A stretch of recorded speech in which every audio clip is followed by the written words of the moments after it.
Porque Glass podrían ser más de los que se conocieron en el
Dani, ya. Roberto Cardona. No. Dana, ya empezó.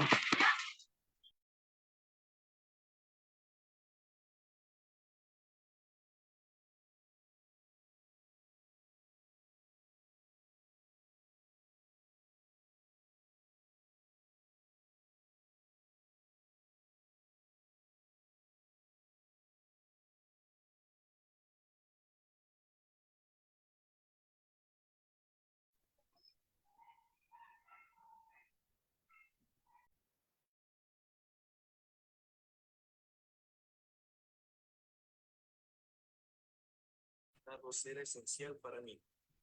Cuando finalmente recibió los documentos de divorcio, Brenda se puso en contacto preguntando si podríamos reunirnos.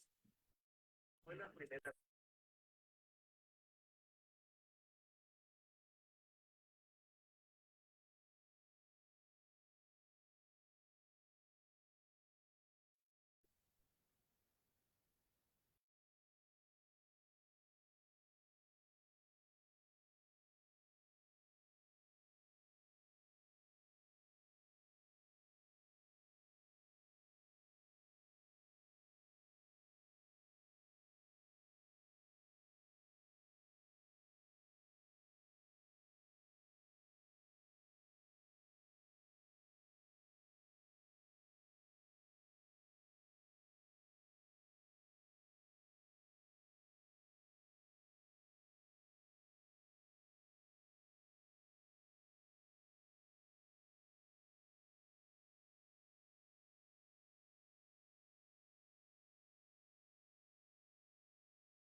Buenas noches, estimados participantes. Les saluda la asesora académica Gina Guaitaya del Centro Internacional Público Privado CIP. Agradecemos mucho su participación al diplomado Neonatología de Fauna Silvestre con el módulo Rehabilitación y Liberación de Neonatos en Fauna Silvestre, que estará a cargo de la doctora Solange Palacios desde Ecuador. Para el buen desarrollo de la ponencia se les recomienda que mantengan apagados sus cámaras y micrófonos y para dudas y consultas al finalizar la ponencia. Buenas noches, doctora. Le doy pase a su ponencia.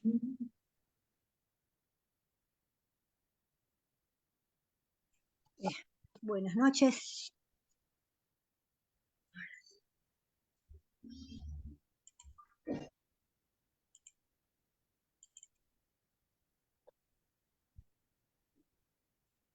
Listo, doctora. Ya puede compartir su pantalla. Sí, denme un minuto. A ver. Con dividir.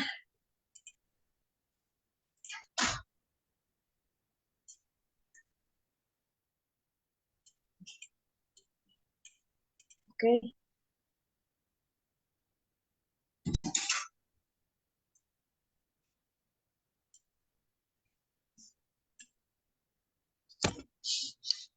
Buenas noches a todos. Bienvenido hoy a día viernes a un nuevo módulo más que es rehabilitación y liberación de neonatos en fauna silvestre. La rehabilitación de fauna silvestre surge a partir de dos circunstancias que obligan a diferentes países a comenzar a trabajar en el tema. Porque no sé, bueno, no sé, colegas, de dónde tendré hoy aquí, pero bueno, creo que en todo lo que es Sudamérica y Centroamérica, pues, hay las famosas especies no convencionales, fauna silvestre, obviamente, son de cuidar y tutelar. La primera de ellas, la cual se realiza principalmente en países templados, es la recuperación y la readaptación de animales silvestres que han sufrido lesiones físicas, comportamentales, a causa de la intervención directa o indirecta del ser humano, como son los animales heridos por armas de fuego, atropellados, intoxicados o por contaminantes o refugiados en viviendas, entre otros, o de animales accidentados por causas fortuitas, como por ejemplo aves que caen del nido o individuos enfermos. Aquí tenemos que la primera es por qué razón hay dos tipos de rehabilitación. El primer tipo y la del segundo tipo. La del segundo tipo tenemos, dice, se originó en países tropicales, cuya fauna silvestre es extraída de su hábitat natural para engrosar las filas del mercado negro de animales. La característica de la biodiversidad tropical es muy común encontrar animales traslocados de su hábitat natural o a otros ambientes aún dentro del mismo país. Es como recibir una gran cantidad de individuos vivos provenientes de distintas regiones. En este caso, los países latinoamericanos, donde actualmente son extraídos miles de animales de su medio ambiente para ser comercializados local e internacionalmente, con las nefastas consecuencias para los ecosistemas y poblaciones naturales. Los propios individuos traficados son las pocas especies y que no son víctimas de este mercado negro, pues hasta los invertebrados son comercializados en distintos niveles. Los grupos más perseguidos son las aves, mamíferos, reptiles y son algunas especies preferidas. Dice, cada taxa son los citácidos, los quelonios y los primates. Aquí tenemos, pues obviamente, que en todo lo que es Latinoamérica, por decirlo así, que va desde Sudamérica hasta llegar a México, pues obviamente tenemos este problema, pues que muchos traficantes, pues se sabe que prácticamente retiran a los animales de su hábitat natural, ellos obviamente no conociendo pues la anatomía, la fisiología, la ecología, todo lo que conlleva pues retirar a esta especie o a este individuo de su hábitat natural, obviamente va a crear problemas. Como si a ellos les interesa, lo único que les interesa es comercializar, que les ingrese dinero y no saber todo lo que conlleva pues retirar una especie de un hábitat. Y obviamente mano a mano que vamos a desarrollar el tema se van a dar cuenta, colegas.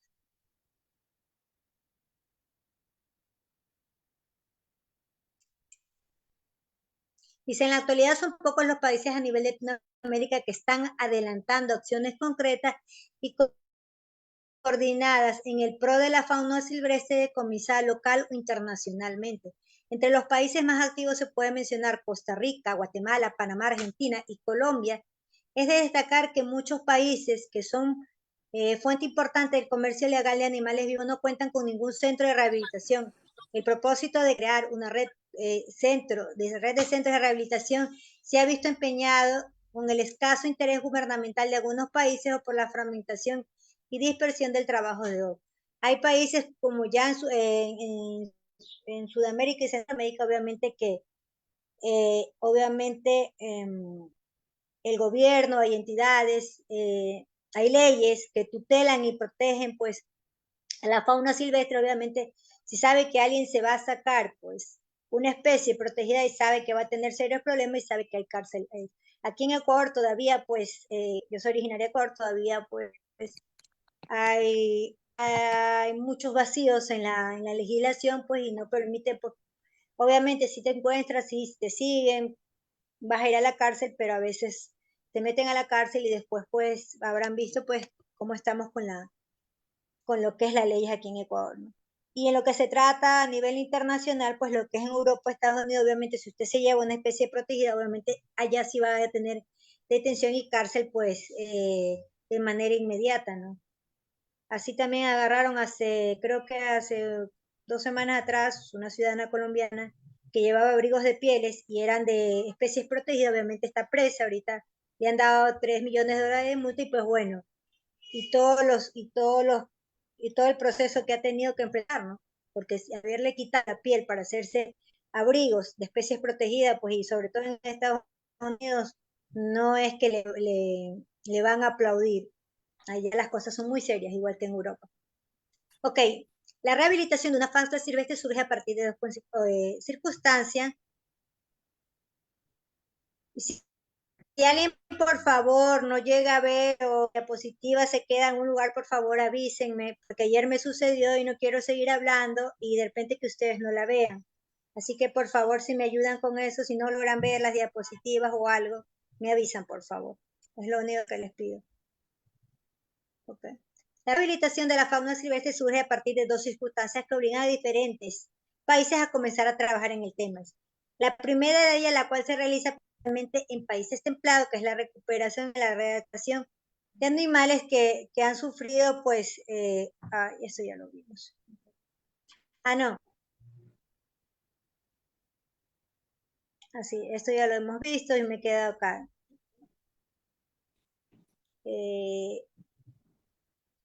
Vamos en el segundo punto, ya me acordé.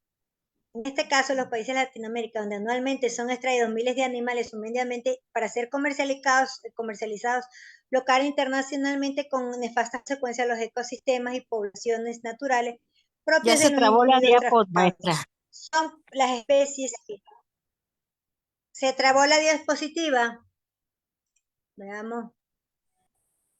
Vamos a Sí, ver de maestra. nuevo, ya la Sí, comparto. pero Un te minuto, quedaste en la segunda. ya la comparto. Denme un minuto. En un minuto, interrumpe la condivisión, veamos. Vamos a condividir nuevamente. ¿La ven? Me avisan si la ven, por favor.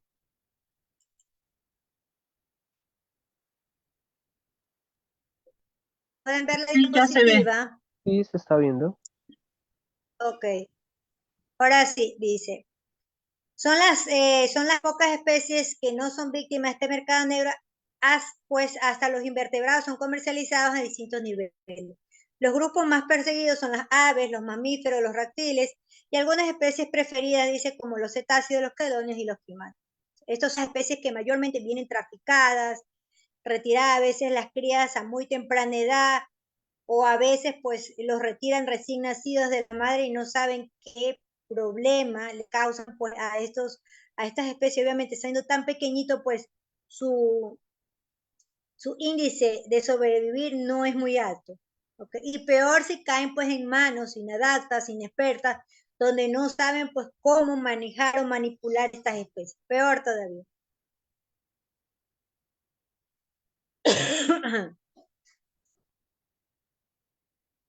Aquí dice, en la actualidad son pocos los países a nivel de Latinoamérica que están adelantando acciones concretas coordinadas pro de la fauna silvestre decomisada internacionalmente. Es lo que les acabo de decir, dice. Es de destacar que en muchos países que son fuente importante de comercio ilegal de animales vivos no cuentan con ningún centro de rehabilitación. Este es otro de los problemas también cuando se va a rehabilitar pues especies de fauna silvestre.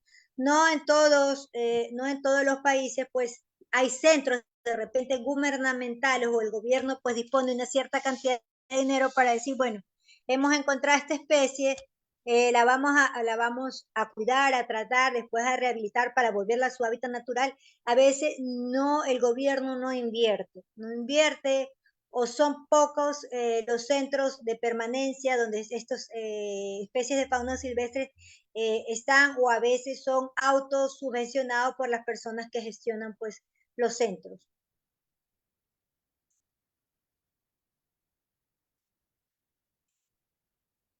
La rehabilitación es el proceso que se realiza para garantizar que un animal se encuentre preparado a enfrentar su nueva vida en el medio natural, luego de haber permanecido aislado de este por la captura y por el cautiverio. Entre las alteraciones comportamentales se puede incluir la identificación con el humano, la impronta con el humano en caso de animales criados por personas, la pérdida de temor hacia el hombre, acostumbramiento a otros animales con los cuales no debe haber contacto en la vida libre. La pérdida de la identificación natural de la presa o predador, o la pérdida de la habilidad de buscar alimento, o de autobalancearse, la dieta, entre otras, las alteraciones patológicas que hacen referencia a todas las enfermedades diversas del origen de los animales. O sea, obviamente, al rehabilitar un animal, el animal, pues obviamente va a estar en contacto con el cuidador o con el médico veterinario. Y a veces esto que conlleva que ellos pierdan esa capacidad innata, obviamente, de autocuidarse, de autoprotegerse, de autoalimentarse. Entonces, muchos pierden, pues, ese temor al humano y obviamente y van confiados porque han estado en contacto con un ser humano, piensan que todos los seres humanos somos buenos y pues bueno, no le vamos a hacer mal. ¿Ya?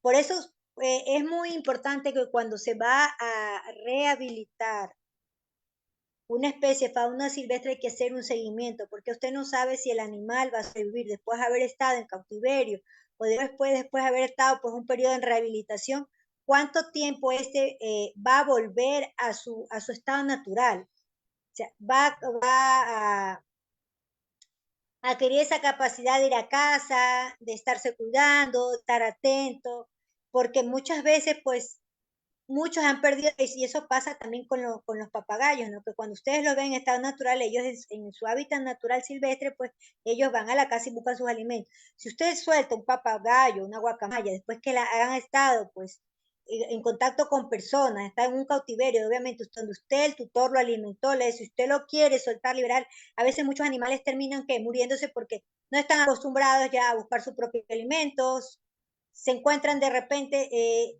con otro de su misma especie, de repente en toda especie siempre habrá un líder, de repente no es aceptado por el líder o el jefe de su manada, obviamente, y van a haber problemas, y a veces los animales pues terminan atacados y muriéndose, porque no pierden esa capacidad innata que nace con ellos, pues, de cazar, de alimentarse, de cuidarse, entonces es muy importante en el momento de hacer una rehabilitación, de dar un seguimiento. Aquí tenemos la rehabilitación física y la rehabilitación biológica comportamental. La rehabilitación física busca, dice, garantizar la buena salud y recuperación de las capacidades físicas del animal para así que haga un buen desempeño en el medio. ¿Okay? Esto es lo físico. O sea, yo no te puedo soltar si no estás rehabilitado físicamente, a que estés bien, que de repente no tengas problemas con tus miembros posteriores, anteriores, que estés en grado de cazar, de coger. Pues eso cuanto a la rehabilitación. La rehabilitación biológica o comportamental es la más compleja y crítica porque dice, pues involucra aspectos psicológicos pocos conocidos de la actualidad y pretende asegurar que el individuo aprenda a desempeñarse exitosamente en su hábitat natural. Obviamente tenemos que ver cuánto tiempo esta especie ha estado en contacto con el ser humano. ¿Cuánto tiempo ha pasado? Obviamente si es una cría pequeña que ha estado pues un neonato que de repente ha perdido la madre se ha enfermado, no está en grado de cuidarlo, por A o B razón, o de repente lo quitaron prematuramente de la madre, obviamente va a tener un cuidador que se va a encargar de él para después enseñar y adaptar a esta especie a que vuelva a sus hábitos naturales de él. O sea, no hacerle que pierda, pues, esos conocimientos de ellos innatos de cada especie, que para ellos es un problema. Entonces, eso es muy importante y es lo que le dice que es la parte más compleja y crítica, porque hay muchos aspectos que donde hay que rehabilitar al animal. Aquí están los objetivos de la rehabilitación. La rehabilitación física, dice, busca recuperar a los individuos enfermos y permitir que este animal físicamente esté apto para el desplazamiento, digestión, percepción adecuada de los estímulos externos, que posea una óptima condición corporal, una inmunocompetencia y demás capacidades de índole fisiológica. Hace referencia al manejo clínico de los animales enfermos y al monitoreo de los animales sanos mediante exámenes de laboratorios y observaciones directas para garantizar su buen estado de salud. ¿Okay? O sea, yo antes, como les dije, ¿no? Antes de soltar, yo tengo que ver que él esté físicamente en óptima condición, fisiológicamente que tenga un sistema inmunológico fuerte, que esté en grado, pues que si yo lo voy a soltar, obviamente su organismo, en caso de entrar a contacto con virus, bacterias, hongos, esté apto para que su organismo de manera natural pelee las buenas batallas, como yo siempre digo. Obviamente yo no puedo poner un individuo que está enfermo, debilitado o apenas convaleciente, ya bueno, lo vamos a soltar, lo vamos a liberar y hasta luego de aquí nos vemos. No. Entonces, es un proceso que se lleva, ¿ok? O de repente a veces les van a tocar colegas tutores que de repente, ¿sabe qué, doctor o doctora? Tengo 1000 horas, ya no la quiero, ¿qué hago? Mire que está enferma, ya cuando se recupere, ¿dónde la dejo? No, o sea, es un proceso que hay que comunicarle también a los tutores.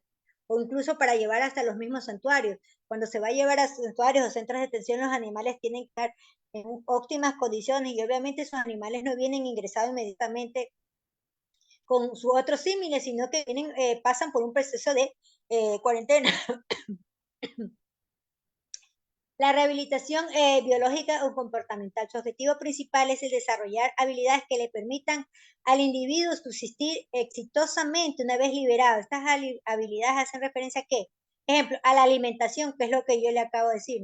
El animal que vaya en grado de buscar su propio alimento, como es la comida, mediante cacería, toma de fruta, rastreo, reconocimiento de la comida, raíces, follajes verdes, huevos, insectos, diferenciación de alimentos tóxicos de lo que no lo son, acceso a la fuente de comida, como subir en las ramas. Esto mayormente está para los primates, ¿no? Nadar o habilidades de cacería como los animales carnívoros. Identificar la presa, ubicarla, seguirla, capturarla, matarla, ingerirla. Obviamente todo esto es un proceso que ellos muchas veces, los animales que están pues en cautiverio lo pierden. Y hay que hacer un proceso de reeducación con estos especies para que vuelvan pues como se dice, se olvidó de cazar porque ya le daban pues la fuente de la comida, le ponían su presa de carne y obviamente pues no, hay que enseñarle utilizando métodos de cacería para que ellos vuelvan otra vez a desarrollar ese instinto de cacería, ese instinto de presa, obviamente para que ellos, si yo una vez que los voy a poner en su hábitat natural, estén en grado de sobrevivir y no se conviertan de cazadores a presas, ¿no?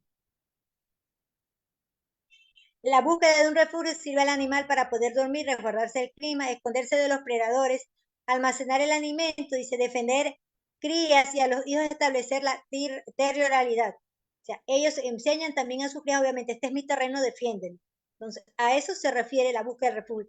La identificación de los predadores naturales o dominio, el hábitat y la ubicación en el extracto arbóreo indicado, dice, trepar ramas, volar, nadar, excavar, correr, abrir agujeros en los árboles.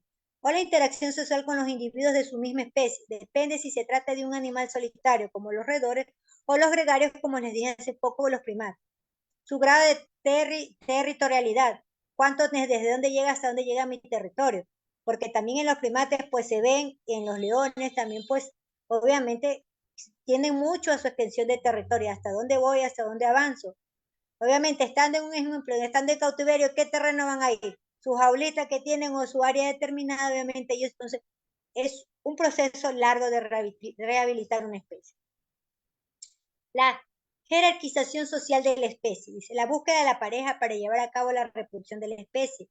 Las conductas maternas en general, todas las interacciones de orden grupal de propias especies, o interacción normal con otras especies no predadoras, o reconocimiento de confianza o temor hacia un humano o sus asentamientos. Esto quiere decir que también no solo esto, si es un macho o una hembra en el momento del apareamiento, si no te reconozco, no siento tus olores naturales, obviamente esta especie va a ser rechazada de su mismo grupo hasta la de la misma hembra o del mismo macho.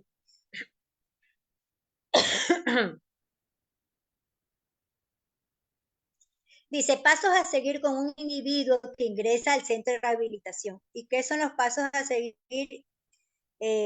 Porque es muy importante, no nos podemos saltar nada, porque de esto va a depender el éxito después cuando nosotros vamos a liberar a la recepción.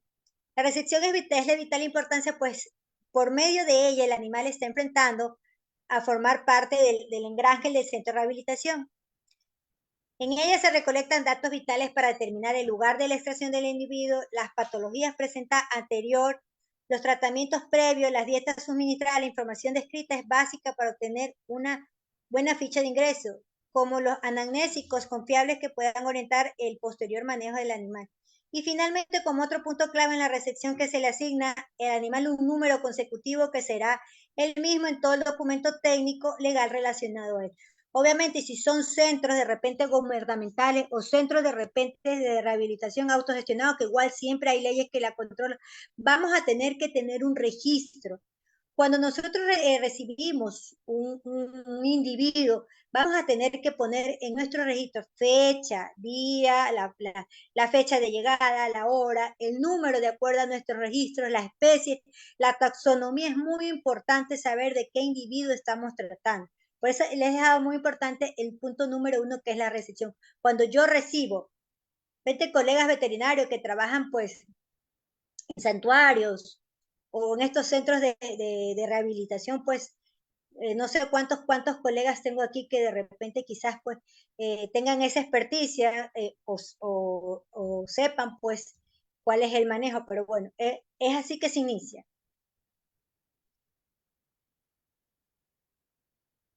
Aquí tenemos, dice, la identificación taxonómica y distribución geográfica de la especie. Una vez recibido el individuo dentro del centro, se debe llevar a cabo su identificación taxonómica, que es lo que le acabo de decir. Para ello se debe precisar de la edad lo más probable del animal y centrarse en su fenotipo. Recuérdese que para ver la edad de un animal debemos conocer pues el tipo de dentición del animal para saber de acuerdo a las piezas dentarias que da a salir a la edad del animal aproximadamente. Con la ayuda de guías, dibujos, fotografías más probable de acuerdo con los anamnésicos, el concepto de experto, el nombre científico que debe figurar en todo tipo de registro y acto. Pues es una forma universal de identificación, evitando de designar al animal con el nombre común o nombres propios. Okay, siempre van puestos los nombres científicos. Ah, mi loro, mi papagayo, mi periquito. No, colega. Siempre van a poner el nombre científico. Okay. Bien, tienen que venir descritos taxonómicamente como son. Okay. El examen clínico completo y la toma de muestras para exámenes paraclínicos. Okay. El examen clínico debe realizarse siguiendo ordenadamente los kits de un formato preestablecido, de acuerdo a las características propias de cada especie. Antes de realizar el examen, se debe hacer una evaluación rápida de la condición general de salud del individuo, de su temperamento, decidiendo si es necesario recurrir a la contención química para facilitar el manejo. Es de notar que en las especies silvestres no siempre es posible llevar a cabo un examen clínico convencional, principalmente por los efectos deletéreos que el estrés genera en el animal. La principal causa del estrés es el contacto cercano con el humano y la restricción de los movimientos normales en el animal.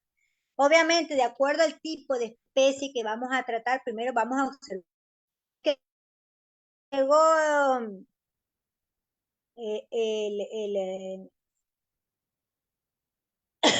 me llegó un loro, una guacamaya, y bueno, ¿y ahora qué vamos a caerle encima? O me llegó un leopardo, ¿y qué vamos a hacer? O el gato, no. Primero vamos a observar detenidamente qué especie tenemos adelante, en qué condiciones está, si está normal, si está estresado, si está nervioso, si está asustado, si necesitamos o no practicar una sedación, ¿ok?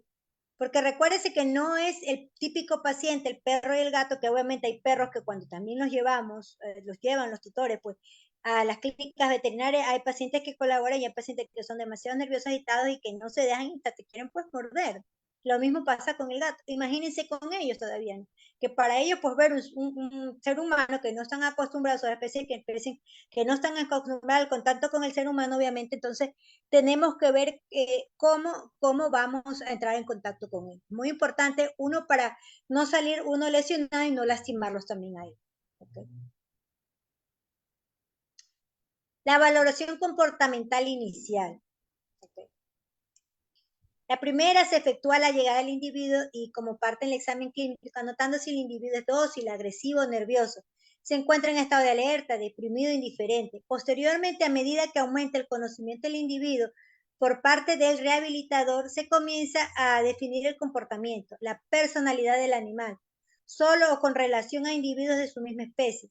Cada animal manifiesta conductas propias de la especie o conductas anómalas generadas por la deprivación de su entorno normal. Y además de ello, cada uno presenta personalidad definida. Lo caracteriza como individuo. La valoración comportamental se debe realizar igualmente cuando el animal ha sido introducido dentro de un grupo, especialmente si la estructura social es jerárquica. O sea, aquí tenemos que también tener en cuenta de que cada individuo es como un ser humano. Todos sí somos seres humanos, pero no todos los seres humanos somos iguales. Cada uno tenemos nuestro carácter, es igual. En los animales también se da lo mismo.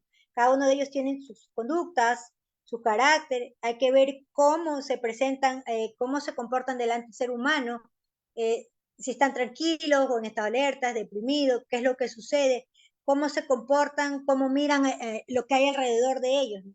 Obviamente, y al momento de ingresar una especie, pues ver, pues si obviamente, si es un grupo especialmente social, jerárquico, como dice, hay el líder de la manada, o no, bueno, puedo introducir a mi especie nueva, obviamente después de haber realizado todos los protocolos necesarios, y él se va a integrar a ese grupo, porque puede hacer que tampoco se integre, porque de repente ha pasado más tiempo con ser humano, y ver a sus mismos símiles les va a parecer raro, ¿y qué es esto? Entonces, es normal, ¿ok? Eso es muy importante, la valoración comportamental al inicio. ¿Okay? En este momento se analiza el grupo completo y a cada individuo por separado, teniendo en especial cuidado con aquellos animales que son rechazados o que no han podido encajar en el grupo, pues muchas veces son atacados con congéneres hasta ocasionarle la muerte, es lo que le acabo de decir. Y finalmente, definir las posiciones jerárquicas, pues esto facilitará el manejo posterior del grupo. El progreso a la rehabilitación comportamental se debe evaluar constantemente y considerar que el individuo del grupo están listos para ser liberados.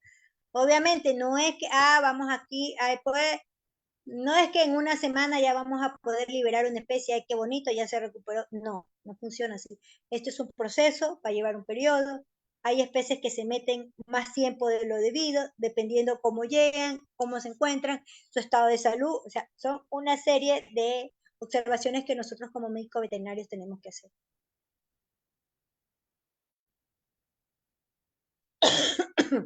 La instauración terapéutica específica en el caso. O sea, cada caso yo no puedo, obviamente, si me llega un animal traumatizado, un animal en estado febril, yo no voy a aplicar la misma terapia al animal traumatizado que al animal que está en estado febril. De repente un paciente que me está presentando problemas gastrointestinales, problemas renales, yo no puedo aplicar la misma terapia para todo. A esto se refiere. Dice, este campo compete ante todo el médico veterinario, que se orienta al diagnóstico y a la terapia según los hallazgos anormales y los problemas priorizados. Es importante tener siempre presente en consideración anátoma, fisiológica, comportamental y patológica propias de cada especie.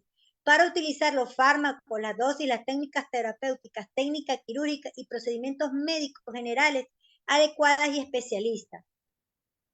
Para ello debe contar con la documentación bibliográfica requerida y con el contacto de expertos a nivel nacional e internacional.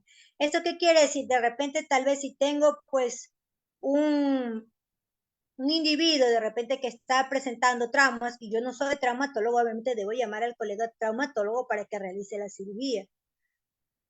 Tengo problema renal, neumológico, neurológico. Obviamente, si yo no tengo esa experticia, yo tengo que aprender a no ser egoísta con mi paciente y a derivarlo. ¿Okay? Obviamente, debo de tener, obviamente, de repente para hacer una consulta, mis bibliografías, mis libros a la mano, o de repente las agendas con colegas que me puedan orientar para poder instaurar hasta que llegue el colega con la especialidad que mi paciente necesita. ¿Okay? La formulación de la dieta. La formulación de dieta se debe formular teniendo en cuenta el comportamiento alimenticio de la especie, el balanceo nutricional, la ración, los costos, los alimentos, en temporada o en cosecha, los frutos disponibles para especie en vida libre. Para cumplir con los objetivos de la rehabilitación física es necesario una dieta de fácil consumo y digestibilidad, así como a la alta palatabilidad y receptividad por parte del animal. La forma de presentación es básica en la manipulación de los alimentos. Por ello se recurre a la elaboración de comederos especiales, en particular para aquellos animales curiosos o habituales a la búsqueda, como el caso de los primates. Obviamente, si son pues santuarios o lugares pues de detención, obviamente donde vienen subvencionados al Estado, mayormente, ¿qué hacen las personas encargadas? Los cuidadores pues, obviamente van a buscar las frutas, las verduras de la temporada, para poder pues alimentarlos, ¿no? Porque a ver, como o hay centros que son subvencionados al Estado y pues le dan una cierta cantidad de dinero, un valle, y dice, te vamos a dar, no sé, 10.000 al mes, $10.000 al mes, y bueno, pues con esos 10.000 al mes, pues tú tienes que dar de comer a tantas cantidades de especies, y bueno, pues tienes que tratar pues de hacer equilibrar tu balance al interno de ese santuario, de ese centro. Obviamente, ¿cómo hacen las personas? Las personas responsables, pues, alimento temporal, la cosecha y todo lo que sea posible, pues, que les ayude a permitir, dando una buena alimentación y obviamente a poder no tener gastos excesivos.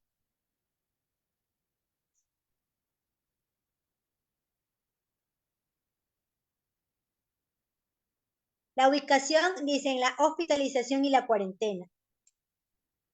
La hospitalización, si el individuo ingresa al centro de rehabilitación presentando algún tipo de patología, debe evaluarse la necesidad o no de ubicarlo en la zona de hospitalización. Los animales con enfermedades infecciosas, parasitarias, deben ser confinados estrictamente a esta zona, por el gran riesgo de diseminar patógenos a otros animales o al personal.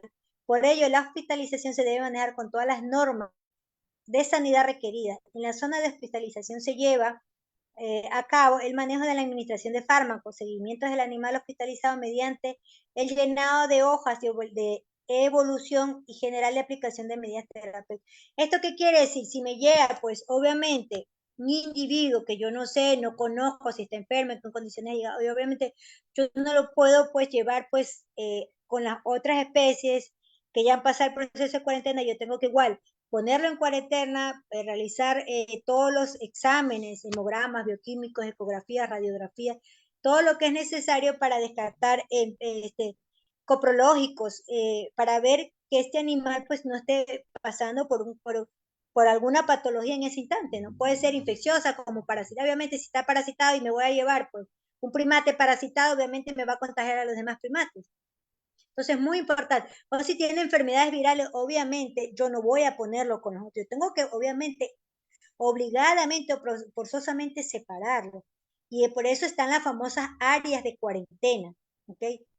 La cuarentena es la zona crítica del centro de rehabilitación, pues en ella se espera detectar posibles patologías infecciosas, parasitarias o virales que se manifiestan clínicamente debido a que los animales son portadores sanos o el patógeno se encuentra en fase de incubación. El tiempo de cuarentena varía según la clase de animal, siendo de 30 para aves, reptiles 40, para mamíferos, y para primates son 90. Los utensilios, comederos, bebederos y material de aseo deben ser exclusivamente a esta zona y deben lavarse dentro de ella. Obviamente, los colegas que estamos, pues, tratamos a pacientes que están en fase de cuarentena. Recuérdese que nuestro material, guantes, cofias, batas, todo eso debe ser material desechable. Una vez que nosotros entramos a esa área en cuarentena y tenemos nuestro calzado y tenemos, pues si usamos botas, nos retiramos las botas, nos cambiamos las botas y realizamos un pediluvio del calzado. En caso de no tener y tengan pues los protectores de los zapatos, retirarlos y obviamente igual realizar el pediluvio de sus zapatos. Para no llevar pues las bacterias, los hongos y los virus pues a los animales que están sanos. Antes de entrar al área de cuarentena, obviamente lavarnos nuestras manos, desinfectarnos bien. Después de entrar, de terminar el contacto con los animales infectados que están en proceso de cuarentena, también realizarnos pues una buena higiene de manos, ¿ok?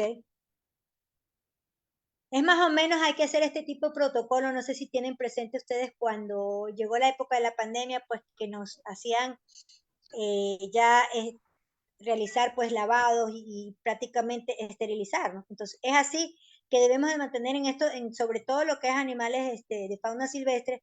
Cuando están en proceso de cuarentena tenemos que ser muy, muy cuidadosos, centinelas, seguir los protocolos, pero así a rajatablas, precisos. No saltarnos ni una, no, es que bueno, así nomás, por ahí me lavo medio el calzado, no, por ahí no, colega. Ustedes se quitan los guantes, lávense las manos, porque no solo voy a contagiar a las otras especies, sino que puedo contagiar, llevar los virus a mis familiares en casas.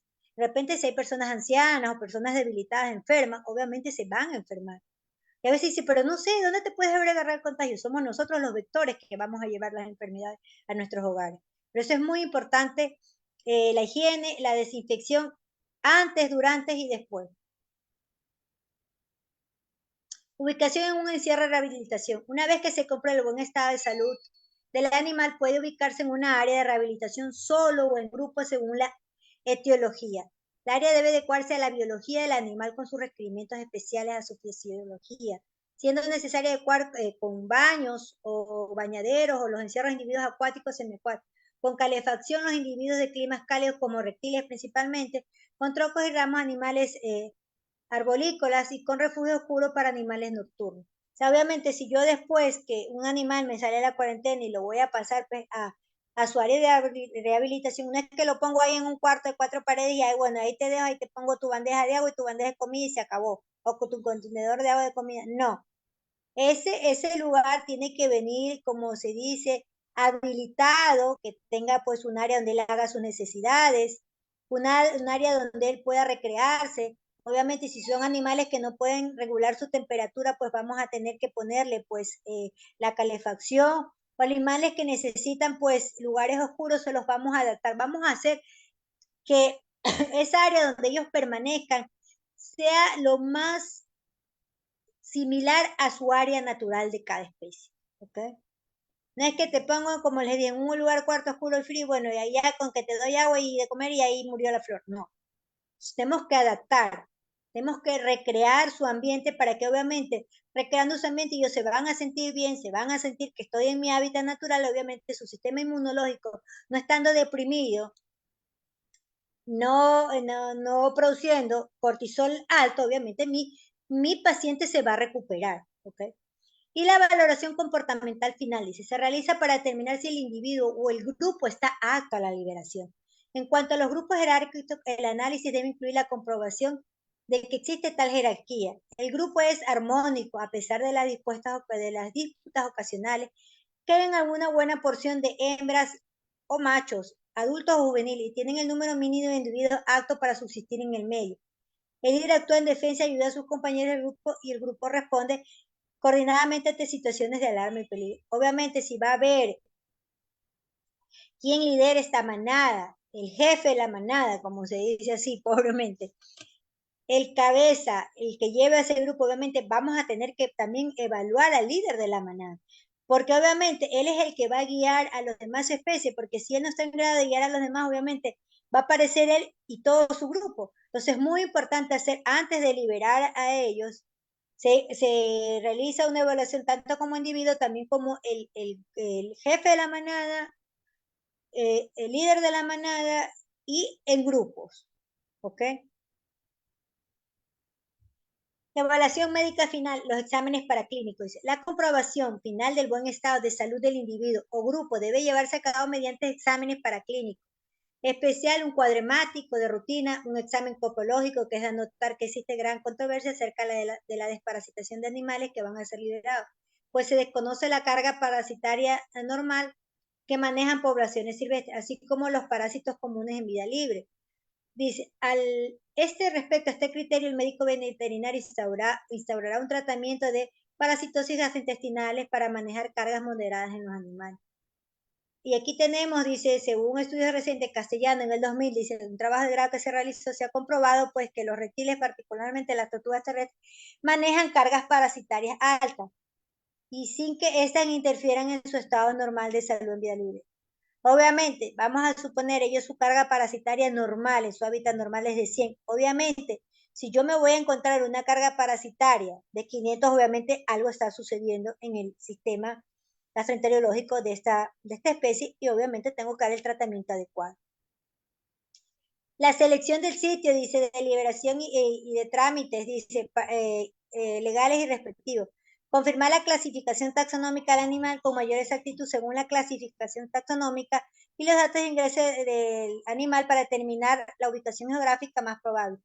Por eso les decía al inicio, es muy importante porque aquellos centros que son con el Estado te van a preguntar cuántas especies, cuántos individuos de esta especie hemos liberado este año, cuántos hemos rescatado, cuántos han estado enfermos, cuántos se han salvado. Por eso es muy importante la taxonomía en ellos. Es muy importante conocerla y llevar los registros a rajatabla, así, precisos. No me puedo saltar nada, nada se me debe olvidar, todo lo debo anotar. ¿Ok? Si tengo duda tal vez de la especie, me documento, pido ayuda a un colega o una consultaría, una consulta a un colega más experto para que me ayude a determinar la especie. Liberización. Los contenedores ideales son los de plástico tipo kennel, los cuales se consiguen en diferentes tamaños. Durante el transporte debe verificarse que la aireación de los contenedores sea la adecuada. Debe revisarse periódicamente el buen estado de los animales. En el caso de que el transporte se efectúa por carga aérea, los contenedores deben garantizar las óptimas condiciones del animal durante todo el transporte. O sea, los kennel, obviamente, son los más indicados para hacer este tipo de transporte, obviamente. Y antes de liberarlos, pues nosotros tenemos que ir a ver el lugar donde van a ser liberados, cómo van a ser liberados, esperando es que abro la puertita del kennel y bueno, chao, ya te suelto, ya nos vimos y aquí no pasó nada. Tengo que esperar. Si el individuo pues se aleja, se integra al grupo, obviamente, o si no por temor regresa y obviamente no lo podemos dejar abandonado ahí. Entonces, siempre va a ser un estudio, un antes y un después. Y el seguimiento es el componente del grupo ante diversas circunstancias, la cohesión grupal y el porcentaje de las deserciones o muertes. Eso es lo que le decía. Hay especies que dicen no se encuentran en ellos y obviamente pues tratan de reintroducirse al can y por más que ustedes lo retiran, los sacan, obviamente ellos vuelven a introducirse. Entonces, pues las desertaciones. Y obviamente si uno se da cuenta, pues estos animales van a morir. Entonces, obviamente, ya no te puedes reintegrar a tu hábitat natural, no te puedo soltar, ¿qué hago? Te llevo a un santuario, a un lugar protegido, obviamente me voy a ocupar de ti. ¿Qué es lo que sucede? Y en caso de animales solitarios, la telemetría puede ser un buen método de elección, pues la observación visual de un solo individuo es dispendiosa, a muchas probabilidades de perder su raza. La telemetría es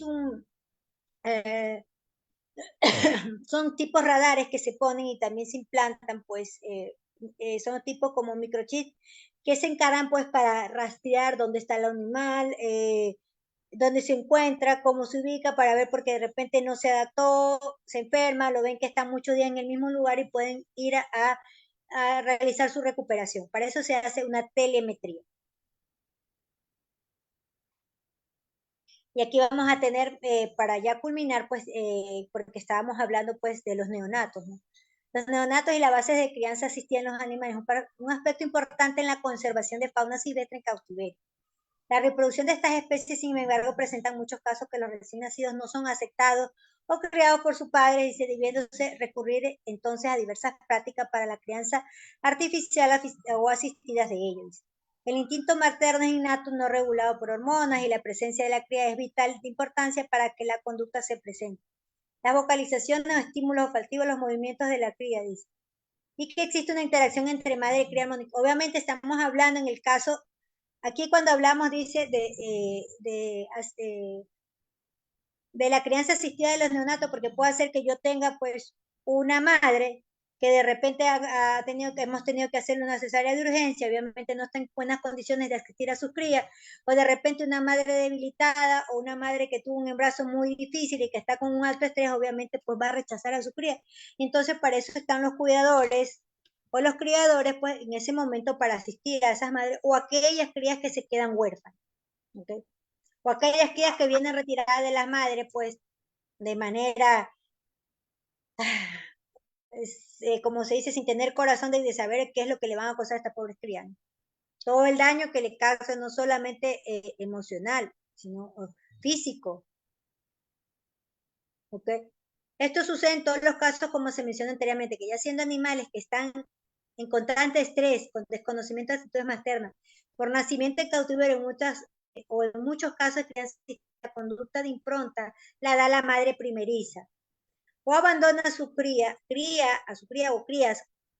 Otras veces, el desconocer la situación en la que vive después de un parto puede matar, y con el caso de los carnívoros, devorar al recién nacido. Por ello es necesario muchas veces en ocasiones realizar o la alimentación artificial o la asistida de estas crías. Y por eso que le decía, depende cómo se encuentre la madre de esta especie, de cada especie, para aquellos como si estoy en grado o no de hacerme cargo de mis crías, asistirlas, cuidarlas, porque obviamente es la mamá la que le va a dar, pues, cómo aprender a comportarse en el hábitat natural de ellos.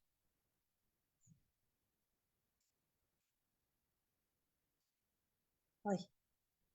Algunas órdenes de mamíferos en los que se han realizado crianza artificial son los carnívoros, probóscidos, primates, artiodáctilos, tubidentelados, roedores, insectívoros, iracoides, quirópteros, desdentados, cetáceos, cirinoides, aves, flamingos, pingüinos, citácidos, rapaces, entre otros. Actualmente existe una cantidad de fórmulas comerciales de sustitutos lácteos para distintas especies y otras elaboradas en forma práctica para facilitar la crianza artificial. Dice. Los casos en que las crías son retiradas de sus madres, aquí tenemos las razones maternas. El abandono o el desinterés por cuidar la cría, obviamente tenemos que ver por qué razón la mamá está muy estresada, tuvo un parto complicado, está con una cesárea, obviamente, y a veces las madres no quieren saber nada y obviamente pues abandonan a su cría. Madres con problemas de salud, muerte de la madre, problemas maternos durante el parto, un partido tóxico, o la madre no está en grado de alactar, ¿okay? O la presenta galactasia. ¿Okay? Estas son una de las casos en las que las crías son retiradas de sus madres. No es que me retire la cría porque la quiero ir a vender y necesito plata y la voy a retirar, no. O por ahí compran una persona inescrupulosa que vino, pues, no sé cómo se dice, el traficante de animales, me corrigen por favor si me estoy, en italiano son braconieres, los braconieres, ¿ok? Los traficantes de especies, creo que son, si no me equivoco, sí, traficantes le llaman, sí. Razones neonatales, neonato dañado o herido, neonato prematuro, neonato abandonado, exceso de animales de neonatos en la camada, dificultad de captura y manejo del animal cuando sea adulto, susceptible a traumas por encierro o exhibición con otras especies. O sea, aquí también tenemos otras de las razones por qué se retiran. Razones de manejo, crianza artificial con fines de reinvestigación, también se retiran por esos casos. Facilidad, pues dice, posterior del manejo posterior del animal.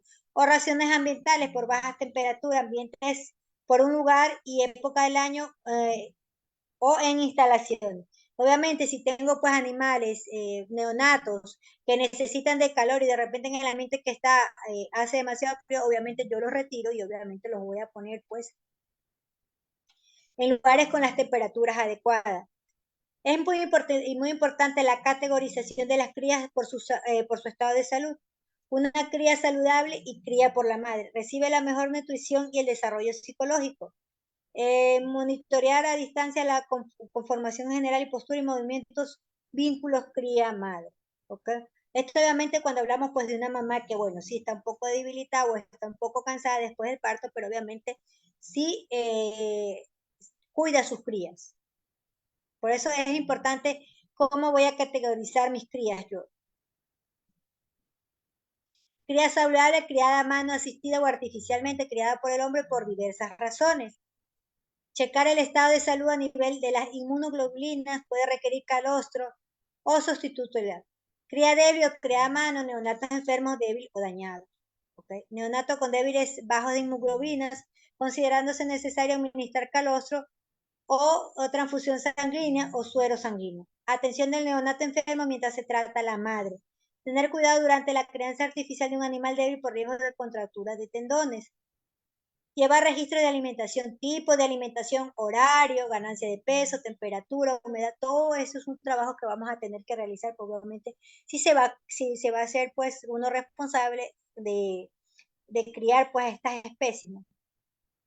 O también el neonato críticamente enfermo que presenta una septicemia, una neumonía, una enteritis. Obviamente habrá que realizar pues estudios de laboratorio, rayos X, para el diagnóstico específico, obviamente, y dar el tratamiento y instaurar el protocolo necesario. La aplicación del tratamiento específico de acuerdo a los resultados obtenidos. Alojamientos adecuados como incubadora, kennel, cajas de madera con temperatura y humedad apropiadas. Enriquecer el lugar de ellos, obviamente es toda, como le dije, es una cadena de engranaje. Una cosa lleva a la otra para que para poder salvar la vida de estos pequeñitos. Ellos también pueden presentar pues enfermedades tipo infeccioso, distemper canino, hepatitis canino, neumonía, leptospirosis. No vayan a pensar, colega, que estas enfermedades solo se dan pues en perros y gatos. No, también se presentan en especies no convencionales. El calicivirus felinos, la peritonitis infecciosa felina, la leucemia felina, la salmonelosis, la coccidiosis, el parvovirus canino y la omphaloplebitis. ¿Ok?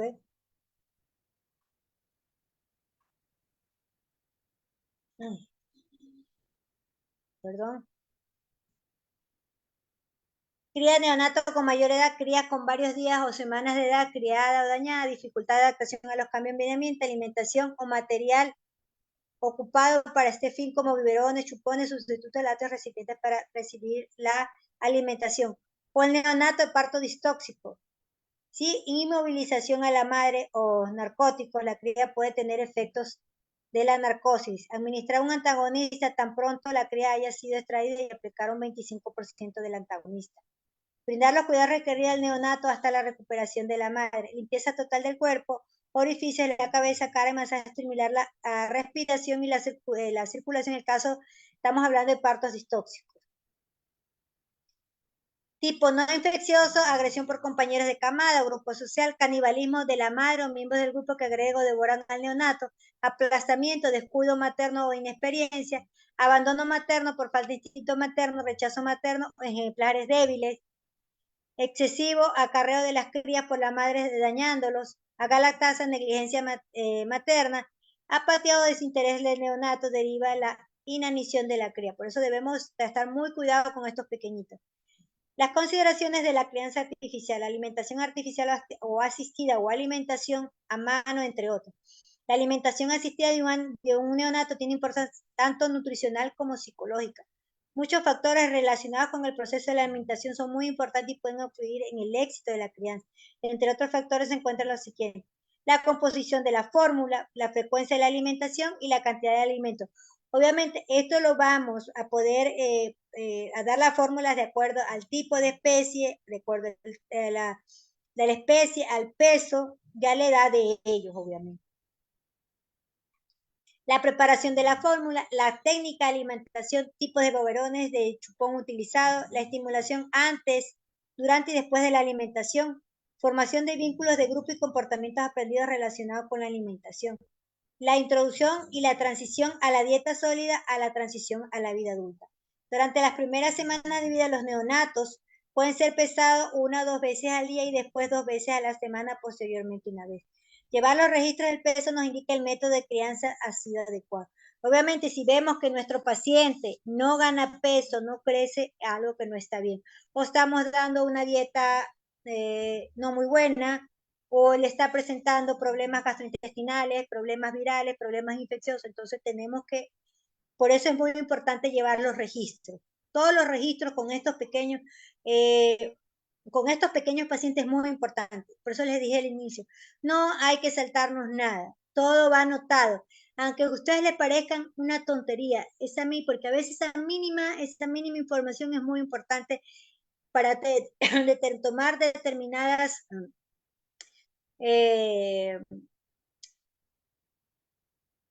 opciones para instaurar un tratamiento adecuado en nuestro paciente.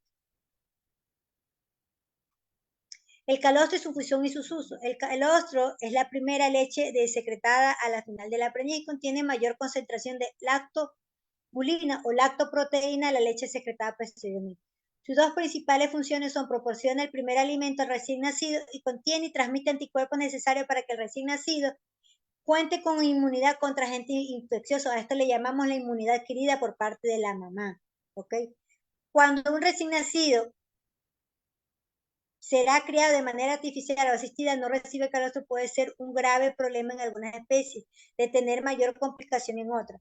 Algunos reciben inmunidad pasiva materna de la placenta, como los primates, cobayos, conejos. Otros adquieren inmunidad pasiva a través de la placenta y del calostro, siendo animales como perros y gatos, ratas y ratones. Se tienen además aquellos solo que tienen una inmunidad pasiva a través del calostro, como el ganado bovino, ovino, caprino, cerdos y caballos. La transferencia de anticuerpos de la madre a sus descendencias se relaciona con el tipo de placenta de cada especie. ¿Okay? La IgG, la IgA, la IgM, la IgD y la IgE. El intestino del neonato puede absorber anticuerpos durante las 24 o 36 horas posteriores a su nacimiento. El recién nacido que no recibe esta protección puede tener inmunodeficiencia por varias semanas o meses hasta que su sistema inmune sea apto para ofrecer esta protección, lo cual significa estar indefenso durante este tiempo y ser propenso a padecer de distintos padecimientos que incluso conducirlo a la muerte. Obviamente, si tenemos un individuo que no ha recibido inmunización adecuada por parte de la madre, o le hemos dado una inmunización artificial, le recomendamos, colegas, que cuando tratamos con estos pequeñitos, tener sumamente cuidado. Si entramos en contacto con animales jóvenes o adultos, como se dice, mantener en buena higiene, porque estos pequeñitos, al menos las 3 primeras semanas de vida, en cualquier momento ellos pueden padecer. Hay 4 tipos básicos de inmunidad: humoral o producción de anticuerpos, celular, la fagocitosis y por mediadores no específicos. La producción de anticuerpos o inmunoglobulinas sucede en los folículos linfoides o en los cordones medulares de los nódulos linfáticos del vaso agregados a los linfoides difusos. Y existen 5 clases de anticuerpos de globulina. Los anticuerpos Ig son la mayor circulación, ayudando a prevenir las enfermedades cuando el animal se expone a patógenos. Son estructuras básicas para los otros anticuerpos. Los anticuerpos Ig se localizan en los tejidos y también y acción significan en la reducción de enfermedades y ayuda a la protección de la mucosa intestinal.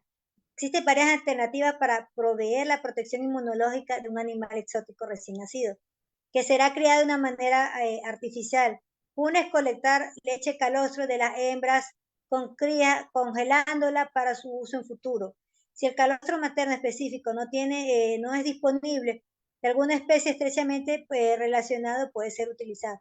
Asimismo, el suero de plasma sanguíneo puede ser colectado de animales adultos y administrarse en animales por vía oral o parental.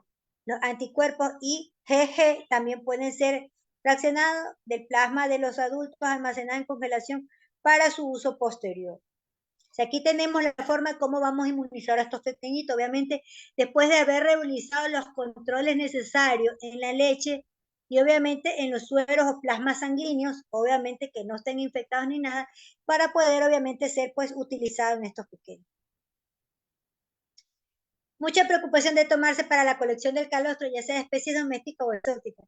Medidas de higiene muy críticas, estrictas y observan para colectar y almacenar de manera adecuada, evitando la contaminación, ya que el calostro es un medio muy rico ideal para la proliferación de bacterias, que es lo que les acabo de decir. Se recomienda guardarlo en botellas de 90 a 120 ml y pasteurizarlo en baño de agua de 56 centígrados por 30 minutos, con lo que se eliminan las bacterias patógenas y virus, tanto que se mantiene la integridad de las inmunoglobulinas del calostro. El calostro puede almacenarse congelado no más de 6 meses. Obviamente, si un calostro está 7, 8 meses, ya no me sirve de desecharlo. Cuando sea necesario congelarlo, ofrecerlo al recién nacido dentro de las primeras 24 horas de vida. ¿Ok? Ya que muchos animales exóticos están amenazados o en peligro de extinción, cualquier método utilizado para asegurar su sobrevivencia es muy importante. El uso del calostro de animales domésticos exóticos puede ser mejor opción para reducir la mortalidad neonatal de animales exóticos criados de manera asistida o artificial. Obviamente, vuelvo y le repito, tenemos que realizar controles rigurosos antes obviamente de dar calostro. Obviamente, si vamos a almacenar el calostro, tenemos que ponerle a los biberones o a las botellas la fecha, la fecha y hora donde lo estamos almacenando y congelando. Recuérdense y poner la fecha de vencimiento que son 6 meses. Si ve que se han pasado, obviamente, colegas, esos van desechados. No, no de pasarles por mente, no, no pasa nada, no sucede, porque en ese no pasa nada, puede suceder muchas cosas. Aquí está la composición de la leche de algunas especies. Este estudio lo ha hecho esta doctora Jane Aimee, que es una doctora, un médico veterinario de la Sociedad Zoológica de San Diego en California, y se menciona que ella al realizar su estudio lo dividió en 3 categorías de especies de animales de acuerdo a las características que presentan como hábitos de cría y necesidades fisiológicas. Estas son las que menciona. La categoría 1, marsupiales, cría con marsupios, púrsidos que crían en invernación, primates o crías que son llevadas por la madre. Equinos y algunos artiodáctilos, madres con disponibilidad para alimentar siempre. La leche es baja en grasa y relativamente hidrogénea. De aquí tenemos la zarigüeya y el chimpancé. ¿Cuánto tiene grasa? ¿Cuánto tiene proteína? ¿Cuánto tiene carbohidratos? ¿Y cuánto tiene de semillas? Si quieren, pueden tomarle una foto. Esta es la categoría 1. Vamos a la categoría 2, que incluye los animales que viven en zonas frías en medios acuáticos. Los pinnipedos o cetáceos, la leche es muy concentrada con niveles muy altos de grasa. La especie grasa tienen grasa, proteínas, carbohidratos, como el león marino de California. ¿Ok? La categoría 3 agrupa animales que alojan a sus crías inmaduras en madrigueras, corredores y muchos carnívoros. Así como las madres esconden a sus crías, regresan a alimentarlos como los cérvidos y los artiodáctilos. La leche es concentrada con alto contenido de grasa, sin embargo, no tanto como la categoría anterior de género. Aquí tenemos cuánto tiene, está la gacela de gran y el puma, ¿ok? Cuánto tiene de grasa, cuánto tiene de proteína y cuánto tiene de carbohidratos y de ceniza. ¿Okay?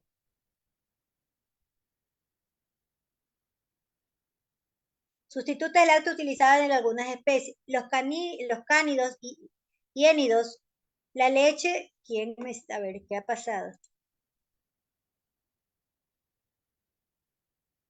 Ahora, los que quieren las diapositivas y todas esas cosas, yo soy la doctora encargada de darles solo la charla, y ustedes pues tienen que hablar con la anfitriona, la que se encarga del instituto, a que les envíe pues las diapositivas o el material que ustedes necesiten.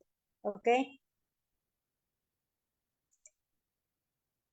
La leche alta en materia seca y proteínas, moderadamente alta en grasa, niveles de carbohidratos uniformemente bajos. Es sustituido utilizado con mayor frecuencia el Epsilac, que contiene aminoácidos requeridos como la arginina y la metionina. Se debe adicionar multivitamínicos pediátricos, 2 gotas por cada 100 gramos de fórmula. En caso de no obtener resultados para la succión al momento de intentar la alimentación, se puede reforzar la inmunidad a base de administrar sueros de donadores adultos a razón de 10 cc por neonato, 5 cf oral o 5 cc subcutáneo o intraperitoneal. El suero congelado conserva las inmunoglobulinas hasta 6 meses. Todos por si acaso son 6 meses. Señores, no más de eso. Al momento de congelar, poner hora y fecha. ¿Okay? Los felinos se utiliza generalmente el sustituto, el Kitten Meal Replace o el SILAC, siendo el primero el que mejor resultado se ofrece debido a que cuenta con el aminoácido taurino y así con mayor cantidad de proteínas que son requeridas para estos animales. Estos son lácteos sustitutos en caso de que se quede, pues no está la mamá, están huérfanos. El Exilac, que es una fórmula, pues va dado a estos pequeñitos. Estamos hablando de los cánidos y los hiénidos como las hienas y de los felinos. ¿Okay? Perdón, los ailuropódidos.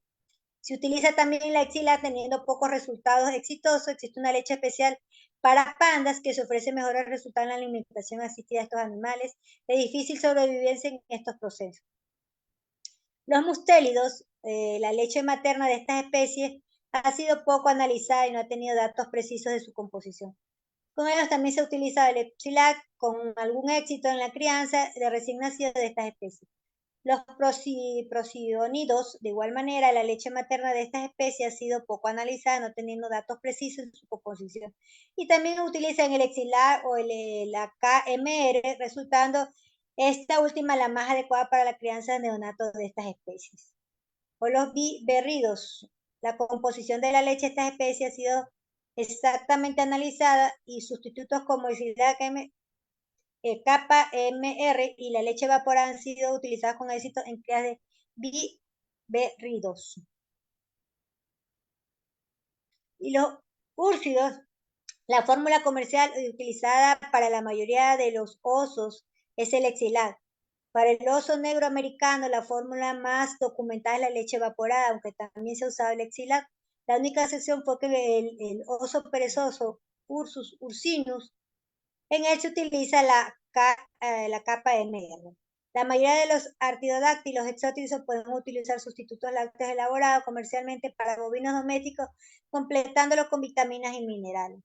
También se llega a recurrir a la leche de vaca, borregas, cabras domésticas recién paridas, de las que se puede obtener calostro fresco y posteriormente leche que en muchos casos es bien aceptada del recién nacido de estas. Colega, esto es la charla por hoy. ¿Alguien tiene alguna pregunta, por favor, que hacerme? ¿Alguna duda?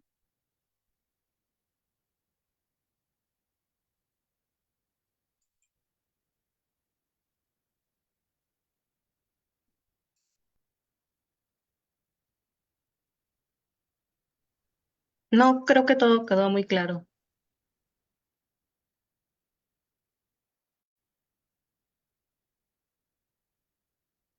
Yo mayormente, a ver, leche. A ver, voy a leer ahorita lo que me están, no he alcanzado a ver. Vamos a ver acá, déjenme ver, a ver. La chat.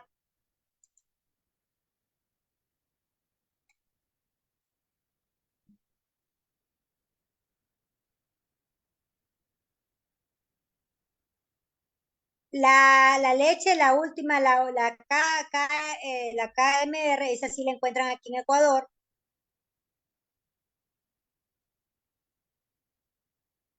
Una bibliografía que les puedo recomendar sobre el tema. Yo ayer he pasado un libro, ayer tuve una charla también de especies silvestres. Pídanle pues a la asesora que por favor se los haga llegar. Que ahí está un manual porque ayer vi que se demoró en cargar. Yo le he compartido, pero me dio mucha pena que se demoró en cargar pues el libro y obviamente pues no no se cargó, pero la asesora los tiene. ¿Ok? Pídanles de hacer llegar el libro, que ellos lo tienen, yo lo compartí el día de ayer y ahí pues van a encontrar medicamentos, tratamientos, manejos, y es un libro completo. ¿Ok? Es el que les puedo recomendar y ahí está, como es un pequeño ABC. Está todo.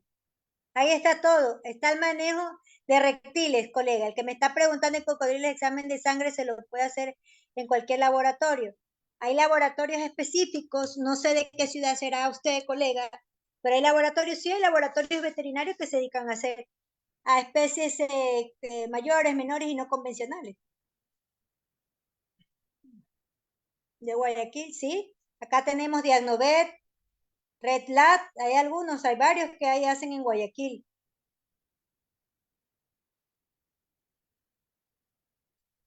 Y la colega que me dijo, preguntaba, la leche sustituta para aves,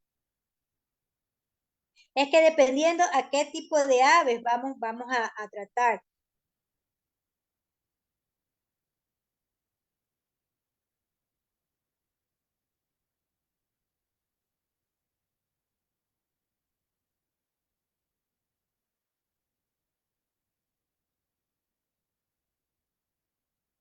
Mayormente o se da leche, cuando son de aves se da la leche de cabra o la leche del bovino, obviamente pues enriquecida con aminoácidos y minerales. Obviamente la leche tiene que estar pasteurizada, pues no es que vamos a ordeñar a la vaquita y le vamos a llevar la leche, toma, te la damos a él, porque recuérdese que estamos hablando de neonatos. ¿Ya? Entonces, muy importante que la leche esté pasteurizada, que contenga pues las vitaminas necesarias a complementarla si no tiene. ¿Alguna otra pregunta más, colegas que tengan?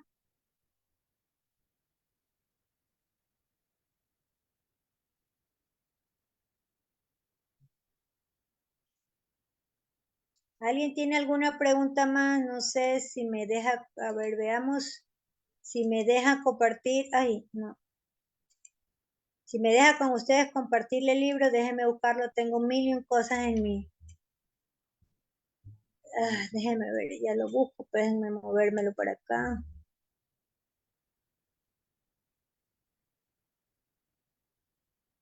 Ajá. Veamos si me lo deja compartir con ustedes. En caso no se llegara a compartir, pues lo van a pedir, pues pídanselo a la asesora que se los haga llegar.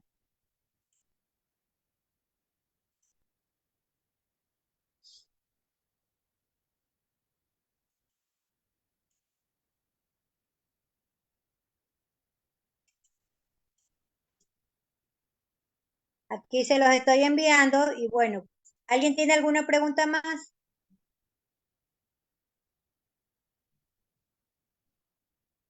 Yo los he enviado el día de ayer, pues y bueno,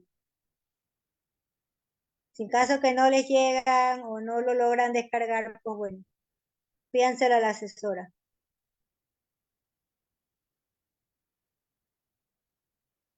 Bueno, si tienen más preguntas, yo les deseo un feliz fin de semana, colegas. Que Dios me lo bendiga. Gracias por el tiempo dedicado a esta charla y nos veremos ya en una próxima charla.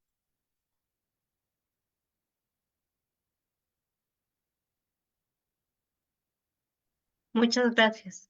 A ustedes, estamos esperando a ver que se cargue. Esperando si se logra cargar el libro y se los bajen al menos. Si no, pues obviamente pídanselo pues a la asesora académica que se los haga llegar porque el día de ayer yo los he pasado. ¿Quién a un nuevo mensaje me dice? Muchas gracias a todos ustedes, mis queridos colegas. Voy a esperar un ratito a ver si se carga el bendito libro y que se los bajen de una vez puedan bajar.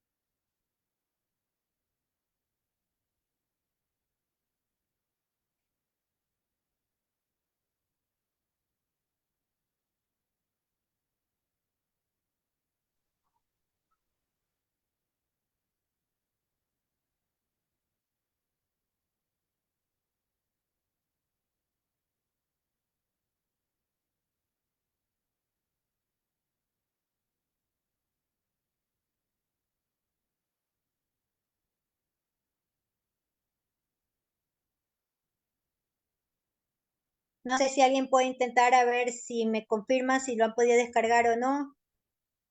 Profe, ¿está en el chat o en qué lado está el link? En el chat, corazón bello.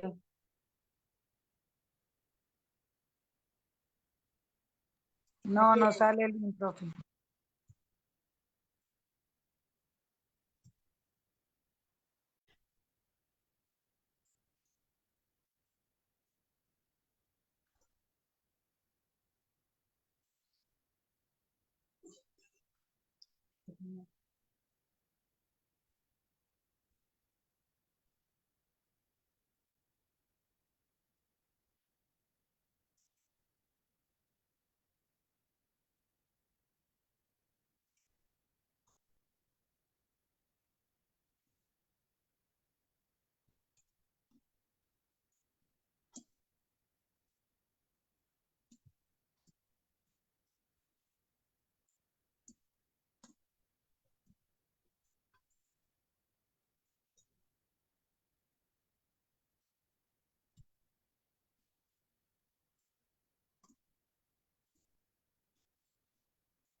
No se lo hubiera la próxima.